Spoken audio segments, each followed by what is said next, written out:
الشيطان الرجيم بسم الله الرحمن الرحيم الحمد لله رب العالمين الرحمن الرحيم مالك يوم الدين إياك نعبد وإياك نستعين اهدنا الصراط المستقيم صراط الذين أنعمت عليهم غير المغضوب عليهم ولا الضالين. Acara yang kedua, pembacaan ayat suci Al-Quran yang akan dibawakan oleh Ananda Sisni. Kepadanya kami persilakan.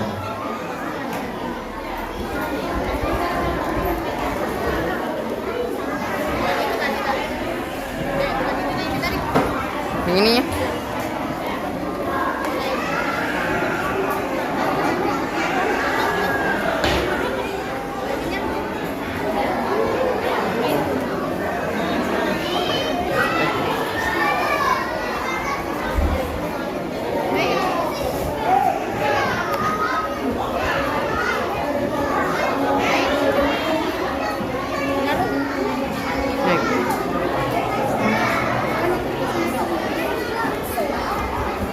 Enggak.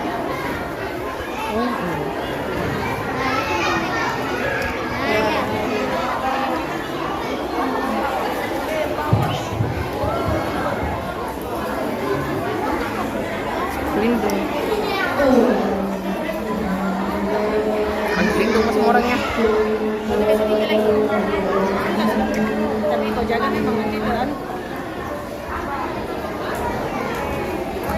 Ini kita tadi ya? Iya. Oh, kiri kanan.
Assalamualaikum warahmatullahi wabarakatuh.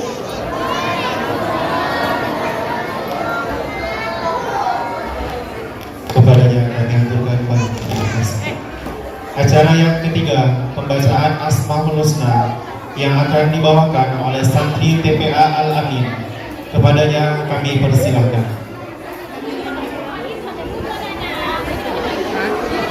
Iya.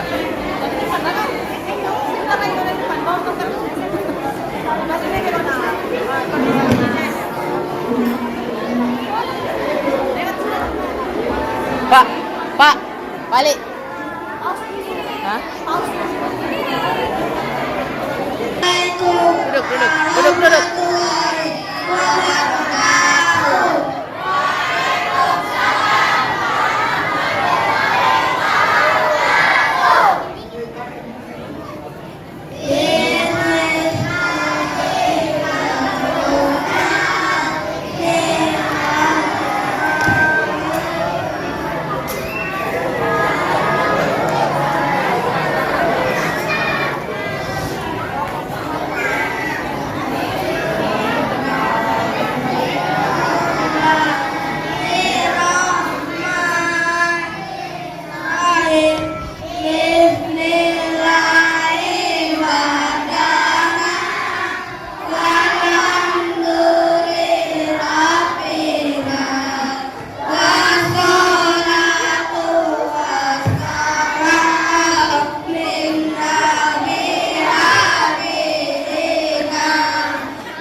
Bismillahirrahmanirrahim. Assalamualaikum warahmatullahi wabarakatuh.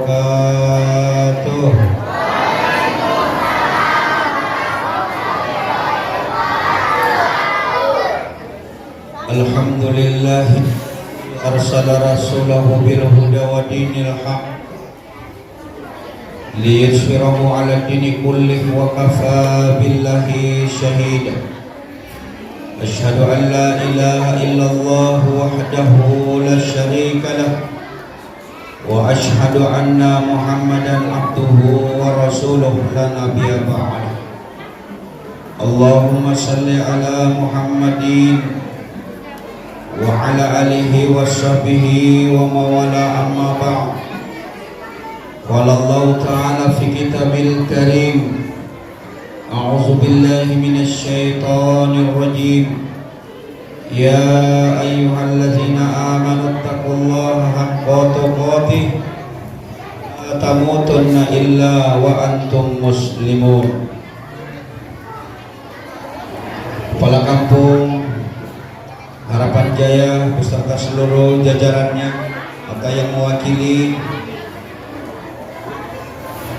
Ketua BPK Kampung Harapan Jaya beserta seluruh jajarannya atau yang mewakili Ketua RT, pemuka agama, alim ulama, ustadz ustazah, tokoh pemuda, tokoh pemudi, Bapak Ibu, warga Kampung Harapan Jaya,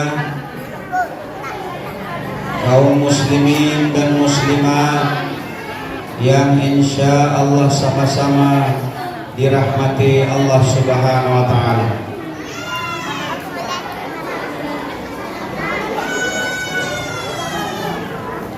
Bapak Ibu yang dirahmati Allah Subhanahu wa Ta'ala, ibu-ibu di belakang bisa dengar saya, Bu? Bu, yang pojok sebelah kiri bisa dengar, pojok kanan bisa dengar, tengah-tengah bisa dengar. Jelas, Bu, ya? Saya mohon maaf karena suaranya tidak bisa maksimal, makanya saya pastikan mudah-mudahan ibu-ibu khususnya bisa dengar. Kalau bapak-bapak pasti Pak yang bisa dengar ya, jelas ya. Panitia, berapa lama kita ini? Ada ketua panitia nih.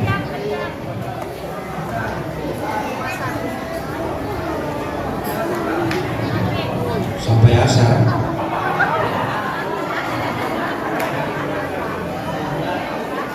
Jam saya jam 14 ya. Siap sampai jam 15. Siap, Bu? 60 menit ya. Ya, kita lihat keadaannya, mudah-mudahan nyampai 60 menit. Karena saya ini suaranya kemarin sempat habis. Alhamdulillah berkat pertolongan Allah hari ini bisa muncul lagi suara saya. Walaupun dengan ikhtiar saya banyak bekal ini ya. Selain obat dokter, saya juga ada membawa sangu, katanya bisa menghilangkan daripada suara serak. Banyak sekali nih. Alhamdulillah saya makan tadi agak nyaman. Mudah-mudahan 60 menit ke depan kita bisa bersama. Kalau misalnya sangkut ya kita akhiri. Baik Bapak Ibu majelis yang dirahmati Allah Subhanahu wa Ta'ala, memperingati Maulid Nabi besar Muhammad sallallahu alaihi wasallam. Ini kampung warga, musola langgar, masjid, instansi pemerintah, swasta sepertinya balas dendam dengan peringatan Maulid. Karena selama pandemi 3 tahun berturut-turut hampir tidak melaksanakan. Kenapa? Karena dilarang kumpul-kumpul. Betul, Bu? Alhamdulillah tahun ini Allah memberikan rahmat kepada kita untuk bisa kembali memperingati Maulid Nabi besar Muhammad sallallahu alaihi wasallam. Bapak Ibu hadirin majelis yang dirahmati Allah Subhanahu wa taala. Kenapa kita mesti memperingati Maulid Nabi? Itu yang mesti kita tanyakan dulu. Kalau kita tanyakan ke adik-adik kita, ke anak-anak kita, itu jawabannya pasti mereka menjawabnya kalau Maulid itu telur, Maulid itu bendera, Maulid itu ada uang. Kita yang dewasa, masa iya mau menjawab itu? Tentu tidak. Nah, kesempatan ini coba kita sama-sama berbagi bahwa memperingati Maulid Nabi besar Muhammad sallallahu alaihi wasallam yang kita peringati pada hari ini adalah bagian daripada cinta kita kepada baginda Rasulullah Muhammad sallallahu alaihi wasallam. Kenapa? Karena Rasulullah manusia agung, manusia sempurna, Nabi Muhammad sallallahu alaihi wasallam diutus ke permukaan bumi ini adalah untuk kita umatnya. Maka agar kita bisa berbalas cinta kepada Rasulullah, kita kepengin tahu sejauh mana dulu cintanya Rasul kepada kita umatnya. Kita kepengin tahu sejauh mana cintanya Nabi kepada kita umatnya. Nabi itu sangat cinta, sangat sayang, sangat peduli kepada kita umatnya. Dalam hadis panjang diceritakan, nanti Bapak Ibu, kalau kita sudah siap-siap menunggu pengadilan Allah Subhanahu wa taala, Yaumul Mahsyar namanya,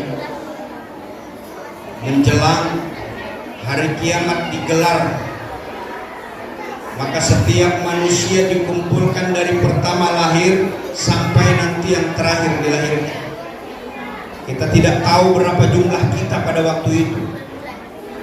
Di padang mahsyar, suasana takut, suasana gelisah, suasana mencekam, kekhawatiran dan ketakutan setiap manusia pasti terjadi. Karena sekalipun kita suami istri, sekalipun kita berteman, sekalipun kita sahabat, sekalipun kita saling kenal, hendak saling tahu. Tahu dia tapi tidak bisa berbuat apa-apa. Anak dengan ibu, orang tua dengan anak, istri dengan suami, suami dengan istri, tidak bisa melakukan apapun ketika di padang mahsyar. Tidak bisa memberikan apapun, tidak bisa memberikan pertolongan, karena sibuk dengan urusan kita masing-masing. Dahsyatnya padang mahsyar yang sampai akhirnya kita khawatir, takut, menunggu-nunggu kapan peradilan Allah dimulai. Kita saja menunggu keputusan hakim dak dikduk jantung kita. Kapan ini kita akan diumumkan apakah kita bersalah atau tidak bersalah. Maka kekhawatiran di padang mahsyar seluruh manusia, lautan manusia, entah 100, 200, apakah miliar, triliun, jumlah manusia pasti sangat banyak. Di saat yang mencemaskan dan mengkhawatirkan dan menakutkan itu, ada sekelompok orang berinisiatif supaya dia diberikan pertolongan melewati yang namanya padang mahsyar ini. Sekelompok orang ini berinisiatif untuk minta pertolongan kepada Allah Subhanahu wa taala. Mereka pertama menemui Nabi Adam alaihissalam. Ditemui Nabi Adam alaihissalam, "Ya Nabi Adam alaihissalam, mohonkan kami pertolongan kepada Rabb-Mu agar kami diberikan keringanan di dalam melewati padang mahsyar ini. Nabi Adam ditemui oleh sekelompok orang yang berinisiatif untuk diringankan bebannya agar diberikan pertolongan di padang mahsyar. Nabi Adam menjawab, maaf, ini bukan tempatku untuk memberikan pertolongan kepada kalian. Aku memang manusia pertama yang diciptakan oleh Allah, bahkan langsung dari tangan Allah aku diciptakan, tapi aku tidak bisa berbuat apa-apa untuk kalian. Aku malu bertemu dengan Rabbku, aku tidak bisa meminta dan memohonkan kalian atas pertolongan di padang mahsyar ini. Kenapa? Karena aku juga, kata Nabi Adam, memiliki kesalahan dan dosa selama hidup. Berdosa lalu kemudian malu dengan Tuhanmu. Apa yang dilakukan Nabi Adam? Nabi Adam itu dalam sirah dijelaskan dia sudah ditempatkan di surganya Allah Subhanahu wa taala. Tapi dia alfa, dia melakukan kesalahan, dia melakukan pelanggaran dosa yang dilarang untuk dia mendekati buah kuldi, tapi justru dia tergoda sehingga Adam dan Hawa terusir dari surga. Maka kata Nabi Adam, bukan tempatku untuk memohon pertolongan itu. Walaupun Adam ketika dia sadar dengan kesalahannya, lalu dia mohon ampun dan bertobat sebenar-benar tobat kepada Allah Subhanahu wa taala. Mengisyaratkan kepada kita, Bapak Ibu, kalau sadar betul kita sudah melakukan kesalahan, cepat mohon ampun. Jangan diperlanjur. Jangan keasikan dengan kesalahan kita. Jangan keasikan dengan dosa-dosa kita. Cepat bertobat. Rabbana adallanna anfusana wa illam taghfir lana wa tarhamna lanakunanna minal khasirin. Nabi Adam melakukan kesalahan langsung bertobat kepada Allah. Ini doa yang sering kita minta untuk memohon kepada Allah Subhanahu wa taala. Diajarkan Nabi Adam bahwa setiap perbuatan kesalahan yang sudah kita lakukan, bersegera kita untuk memohon ampun kepada Allah Subhanahu wa taala. Maka kata Nabi Adam, aku tidak ada peluang, tidak ada tempat aku memohonkan pertolongan kepada Allah untuk kalian. Maka sekelompok orang ini setelah menemui Nabi Adam gagal untuk memohon kepada Allah, lalu kemudian sekelompok orang ini menemui Nabi Nuh alaihissalam. Siapa Bu? Nabi Nuh alaihissalam. Begitu mereka bertemu dengan Nabi Nuh alaihissalam, apa yang menjadi permohonannya sama? Ya Nabi Nuh alaihissalam, mohonkan kami kepada Rabb untuk kami diringankan beban kami di dalam padang mahsyar ini. Apa kata Nabi Nuh? Maaf, ini bukan tempatku untuk memberikan pertolongan kepada kalian. Aku memang manusia yang pertama kali diutus menjadi nabi. Aku memang nabi pertama yang diutus untuk umatku. Tapi tahukah kalian, selama saya berdakwah diberikan umur yang panjang oleh Allah, sedikit saja yang mau untuk mengikuti dakwah. 950 tahun diberikan umur oleh Allah kepada Nabi Nuh, tapi ternyata di dalam dakwanya pengikutnya hanya sedikit. Bahkan kata Nabi Nuh, jangankan umatku, anakku sendiri itu durhaka kepada dakwah yang aku sampaikan. Malu aku dengan Rabbku untuk memintakan pertolongan kepada kalian, sehingga bukan tempatku untuk minta kepada Rabb. Ini hikmah Bapak Ibu. Nabi Nuh melakukan kesalahan dan dosa, dia sampaikan kepada sekelompok orang ini. Yang pertama dia sampaikan, dia berdakwah sudah banyak, sudah lama, tapi yang mengikut sedikit. Jangankan orang mau mengikuti, anak istrinya itu tidak mau mengikut dakwahnya Nuh alaihissalam. Anak satu, lalu membangkang, malu Nabi Nuh minta dengan Tuhan. Ini lagi-lagi isyarat kepada kita. Boleh jadi hari ini kita sudah diberikan karunia anak lebih dari satu. Ibu berapa anaknya, Bu?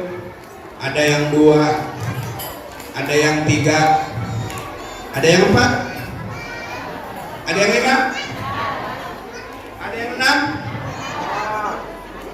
atau ada yang 7, ada 10. Masya Allah. Kenceng juga pabriknya di Harapan Jaya ini.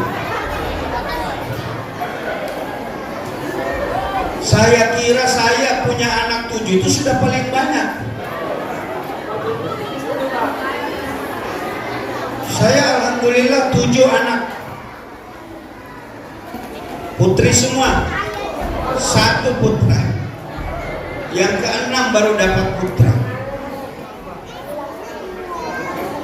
Nuh menggambarkan isyarat kepada kita, 1 anaknya durhaka, malu dia minta dengan roh. Anakku durhaka, apa yang aku sampaikan, apa yang aku dakwakan dia tolak. Bagaimana mungkin aku minta dengan rohku? Malu, kata Nabi Nuh. Nah, bagaimana anak kita yang hari ini 2, 3, 4, 5, 6, 7 atau mungkin katanya tadi 10 membangkang lebih dari 1. Nuh mengisyaratkan 1 anaknya membangkang, malu dia dengan rohnya, malu dia minta dengan Tuhannya. Bagaimana kalau anak kita lebih dari 1, 2, 3, katakan 10 tadi, 5 membangkang, 5 taat, alhamdulillah. Tapi yang menjadi pertanyaan, Nuh 1 saja membangkang anaknya, malu untuk bertemu dengan Tuhan. Maka kita yang punya anak berupaya untuk kita membimbing, membina, bagaimana sekalipun cuma 1, jangan ada yang membangkang. Siapa, Bu? Membimbing anaknya? Anak kita subuh susahnya ya Allah dibangunin. Apalagi Harapan Jaya ini kan lumayan dingin masih, ya kan? Apalagi sudah hujan turun. Dibanguni anak kita itu susah. Dibanguni susah. Kenapa? Karena bapaknya tidak bangun.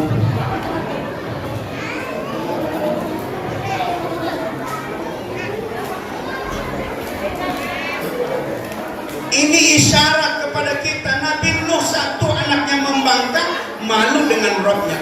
Maka mengisyaratkan kepada setiap kita, mari kita bimbing, mari kita bina, mari kita bekali anak-anak kita. Jangan sampai ada yang membangkang, jangan sampai ada yang durhaka kepada Allah Subhanahu wa Ta'ala. Jadikanlah anak-anak kita generasi yang lebih baik daripada diri kita, lebih hebat dari kita, lebih taat dari kita. Itu yang diajarkan.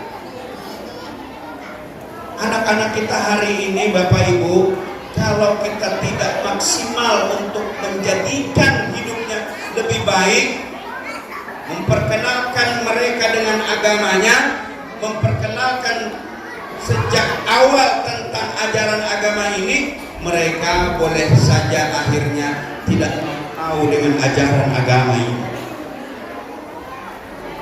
Ingat, kita sebagai orang tua nanti dituntut oleh Allah Subhanahu wa Ta'ala. Anak ini amanah. Nanti Bapak Ibu yang alim, majelis taklim, mengikuti pengajian-pengajian, alim dia sudah melakukan amal-amal ibadah, lalu kemudian ditetapkan dia sebagai penghuni surga oleh Allah Subhanahu wa Ta'ala, sementara anaknya ditempatkan di neraka. Ini anak nanti protes ke kita, Bapak Ibu, menuntut keadilan dia dengan Allah. Ya Allah, kenapa aku ditempatkan di neraka sementara orang tuaku di surga?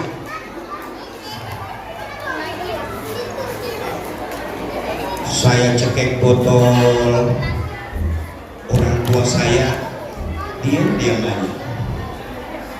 Saya bergaul bebas, membuka aurat.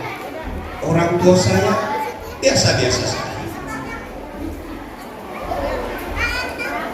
Kenakalan, pergaulan bebas yang dilakukan oleh anak-anak kita, sementara kita orang tuanya sudah ngaji, majelis taklim, kemudian ibadah, sholat, semua amalan-amalan kita lakukan, alhamdulillah menghantarkan diri kita di surganya Allah Subhanahu wa taala.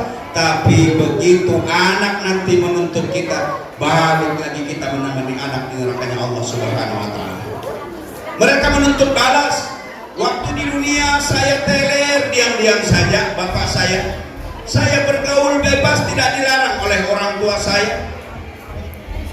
Maka ini mengingatkan kepada kita Bapak Ibu, sampaikan kepada anak-anak kita, bimbing mereka, bina mereka. Nanti setelah kita melakukan bimbingan, setelah kita mengajarkan, lalu kemudian anak-anak kita tetap durhaka, amanah yang dititipkan dengan kita sudah kita laksanakan. Yang bahaya itu adalah ketika cuek-cuek saja dengan apa yang sudah dilakukan oleh anak kita. Maka kata Nabi Nuh, aku tidak mungkin memberikan pertolongan kepada kalian, memintakan kepada Rabbku. Akhirnya sekelompok orang ini disuruh lagi menemui Nabi Ibrahim alaihissalam. Sama permohonannya, ya Nabi Allah Ibrahim alaihissalam, kami mohon kepada engkau, mohonkan kami kepada Rabbmu agar kami diberikan keringanan di padang mahsyar ini. Apa kata Nabi Ibrahim? Aku ini memang manusia dan disebut sebagai ulul azmi. Aku diberikan gelar itu. Saya ini diberikan julukan Nabi yang tersabar dan paling sabar. Bagaimana tidak? Anak yang saya rindu-rindukan lalu kemudian dihadirkan oleh Allah, Allah uji untuk memotong, dan itu saya lakukan, kata Ibrahim. Tapi tetap saja kata Ibrahim, aku malu untuk minta dengan Rabbku, dengan Tuhanku, karena selama hidupku saya bohong 3 kali.